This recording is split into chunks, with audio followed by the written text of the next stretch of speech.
Hey guys, it is Mendez here playing some Splash or Crash. This is a game that's just been released on the Nintendo 3DS eShop as of February 28th over here in Europe. The game doesn't actually get released until March the 7th over in America, and it's actually going to release under a different name.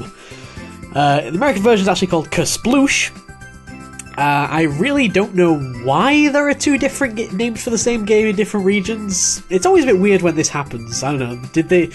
Did the people at Nintendo decide that Americans couldn't handle the tough-hitting, philosophical choice of whether to splash or whether to crash, and instead they prefer some simple onomatopoeia? Hey, it's the sound of a stone hitting water. Kersploosh! I really don't know. But anyway, this released earlier today on the EU eShop. It's going to be released next week on the American eShop, and I figured I would make a quick video of it just to kind of show it off, because there are very few people on YouTube actually doing a 3DS eShop spotlight sort of thing. So I figure I've found my niche. Anyways, this game is actually announced in one of the Nintendo Direct live streams, which was a bit weird because they tend to focus on some of the larger games in those things, but this one particularly stood out because it was like a really weird tiny game that just is not really the kind of thing that Nintendo would usually show in those Nintendo Direct broadcasts. So I thought, you know what, I'm gonna make a video of this just to kind of showcase what it is. So let us go ahead. Like I said, it is the story of basically someone throwing things into wells. So as we start up here, we've got a choice of different stones. You start off with a choice of the stone and the bouncy ball. The stone is kind of harder because it's the stone actually has durability. But I'm going to be using the bouncy ball just to kind of show off a little bit of the gameplay here. We also have a choice of wells. You only start off with the first fall, which is well 1. A simple task to begin: make your way to the bottom of the well whilst avoiding the obstacles that block your path.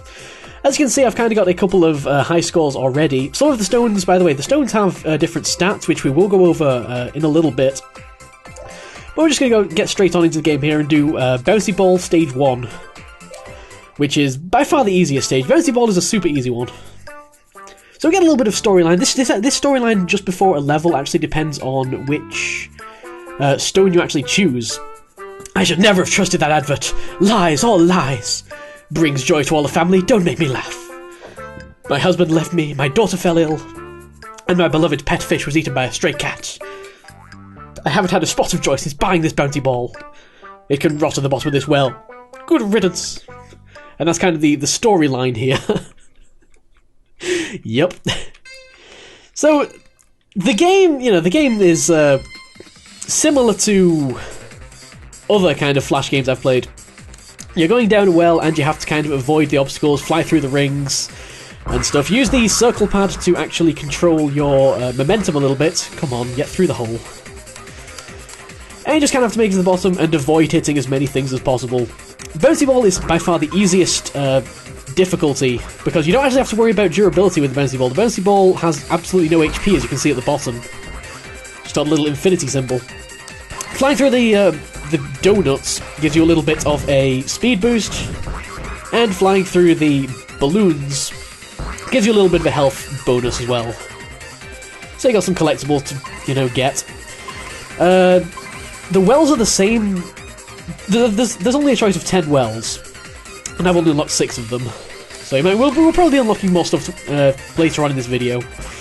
It's also a little bit difficult to control as far as what I was really expecting out of this game. I kind of expected, being a 3DS game, that this would actually be using the bottom touchscreen. You'd be able to use the bottom touchscreen to kind of move the ball around, and that would actually have been, a lot easier to control, I think, than using the circle pad. It's not that it's tremendously difficult to control, it just kind of stands out as a little bit odd, for some reason, in my head.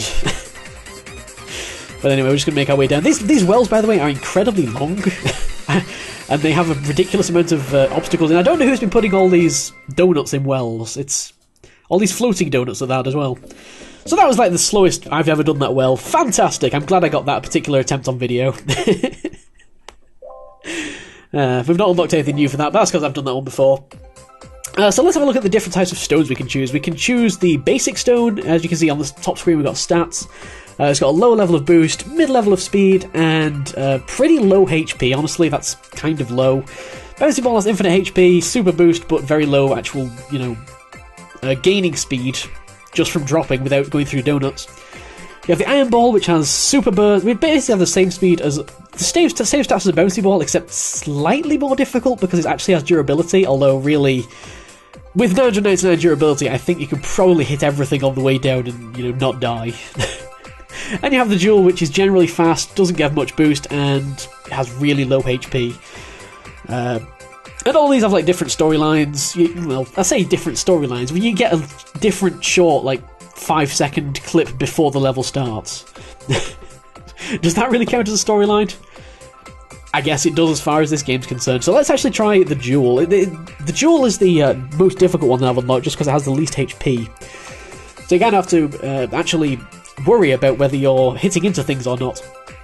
And let's try one of the later levels. Let's try well number 5, Shadowy Shaft. This one's quite a cool one, actually. Obstacles loom out of the darkness and as blustering winds seek to hold you back, a test of your reflexes and memory. The wells are obviously the same each time. Oh wow, what a beautiful gemstone. Where in the world did you get it? Tee-hee-hee, I found it lying around the house. It's my mum's pride and joy. She never lets me hold it. What's that you've got? So let me have a look. Hey, stop that. It's not nice to snatch. Ah! Now look what you've done. It's gone down the well. And that's the storyline for the Jewel. Mum's going to be so mad at me. Yeah, the storyline really has absolutely no impact on anything, really, but still. So the Jewel is a lot smaller than the Bouncy Ball was. As you can see, we're already starting to lose HP. I've done this level once before, so I don't necessarily remember where any of the obstacles are. But we're falling a lot faster, and the reason we're falling a lot faster is because we are the Jewel, which actually has very high speed. And, it has very low boost, which means you don't speed up that much from going through the donuts. You speed up a little bit, and actually it's kind of better not to speed up. You obviously get a better score if you go through the donuts. As we die there. Oh well. You get a much better speed if you get a better score if you go through the donuts, just because your score is entirely related to how fast you do the level. Let's retry that. However, for the purposes of survivability, it's probably best to go as kind of slow as you can, just so that you can have as much time to react, basically. Wow, that was absolutely terrible. The problem with this game, it has pretty good physics, honestly. That's a troll donut. You can't go through those. That's another troll donut. You can't go through that either. The game really likes putting these troll donuts, which are donuts painted onto a surface. Good work, game. You really tricked me. Wow, I'm absolutely failing hard here.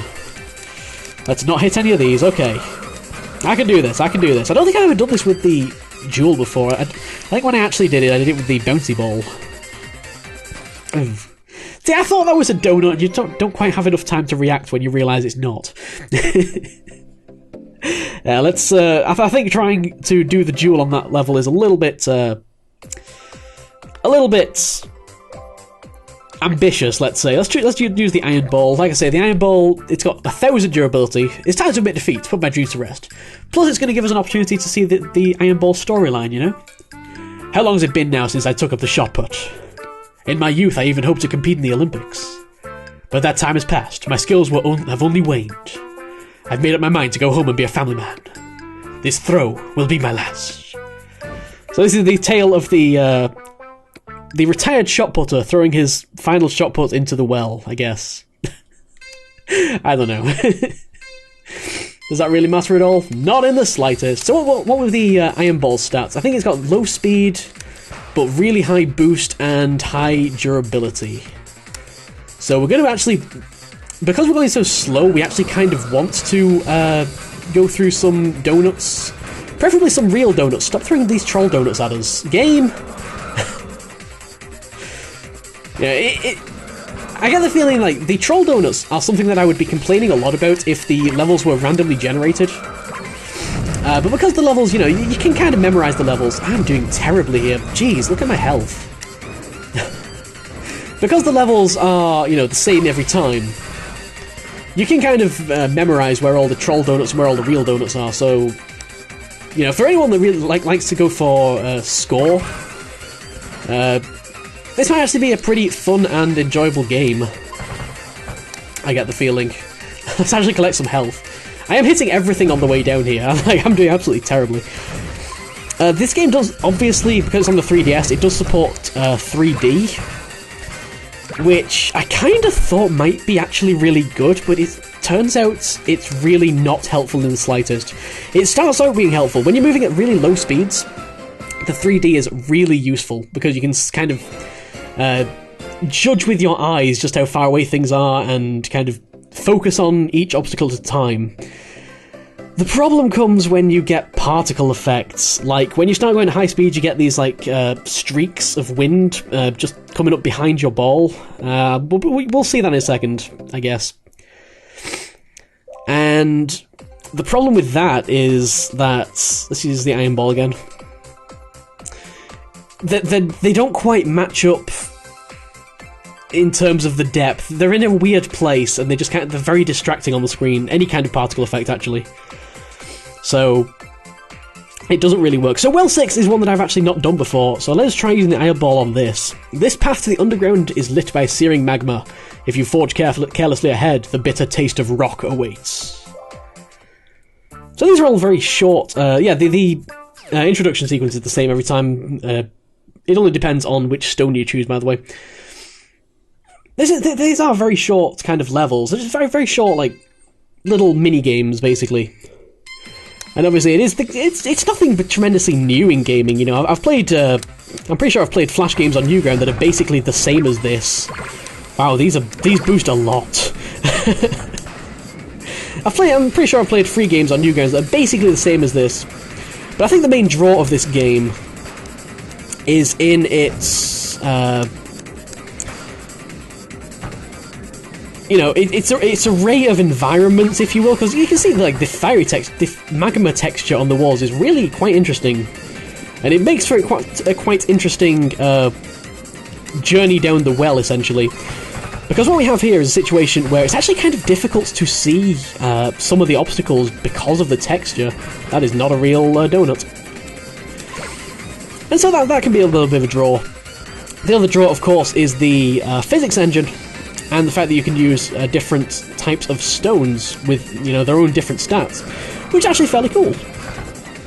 You know, I've kind of enjoyed the time I've spent on this. Oh my god, pizza! And the game does occasionally like to throw things at you that are just plain weird. Well, I don't know who put their pizza in the bottom of a well, but, you know, either way, it proved to be not much of an obstacle. Yeah, we're on blind stuff now, by the way, so that should have unlocked Well 7. And we've unlocked the wooden fish! Ooh. That's going to be a new obstacle for us to throw down. I'm wondering how that's going to work, because so far they've all been, you know, roughly squares, but what is this? A traditional Eastern percussion instrument, not actually a fish. So this seems to be a slightly less durability. 500 HP is still pretty much enough to hit everything on the way down. But it's got more speed and less boost than the iron ball did. So let's actually have a look at this wooden fish. Let's try this wooden fish out on Well 7. And I think this is going to be the last one I do. I don't want to show off all the wells, because obviously, if this game looks interesting to you, there are still quite a few environments that I've not shown. That one's kind of a waterfall-type environment. And obviously there's 3 more after this that I don't unlock. There might be more than 10, I'm not entirely sure. Judging from the game, I kind of assume that there's only 10 wells. But there might be more, it might page, who knows. Oh well, truly the spirits have blessed me this day. I am told this creature is called a wooden fish. But let's see how dry and lifeless it lies. I must submerge it in water or it will surely die. You poor thing, how you must have thought— it's a musical instrument.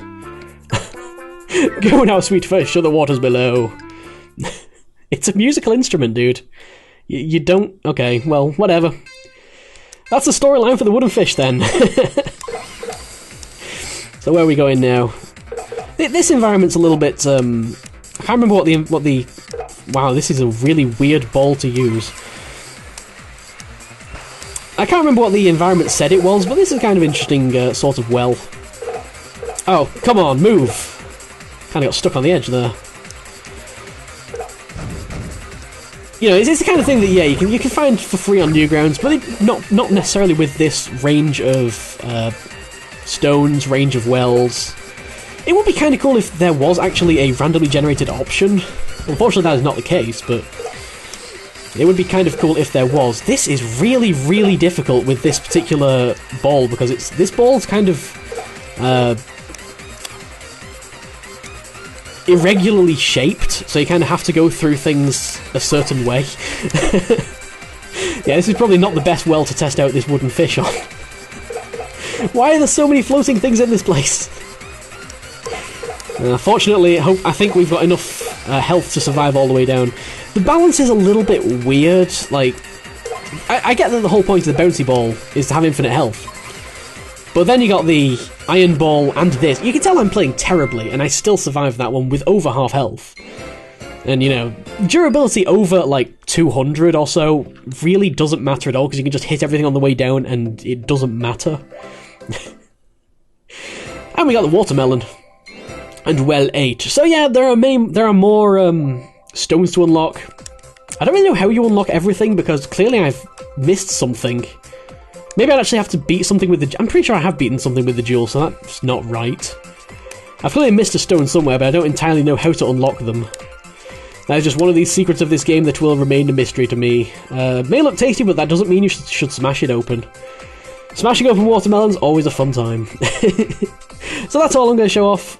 Well 8 has ensnaring edges even. Obstacles reach out from all sides to ensnare you in their grasp. Can you outwit them and reach your goal? But that is all I'm going to show off for this video. It's a really short minigame, so the obvious question is whether or not it is worth the price. This is actually on the European eShop for £2.50.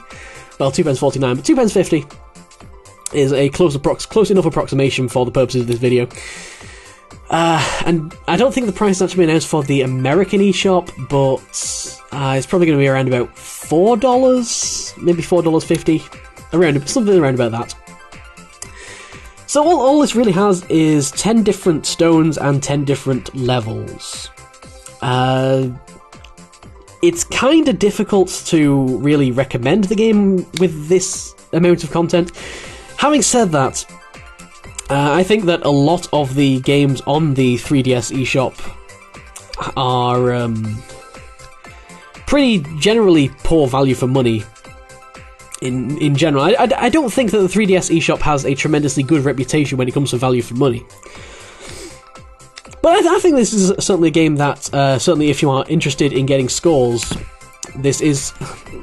Capture card, stop doing that. This is a game that you might be able to have some fun with. If you're interested into high scores and things, you can see your high scores on here. Try and beat all these awesome high scores, by the way. The greatest high scores of all time. And you can also share your high scores with Street Pass or whatever. I'm not going to enable Street Pass for this because I have way too many other things to use Street Pass with. So, that is it. Splash or Crash on the EU 3DS store, or Kersploosh on the US e-store. It's a really big tongue twister when it comes to saying things like that. Kersploosh on the US e-store, or Splash or Crash on the EU e-store. Buy it if you think you might have some fun with this. Yeah!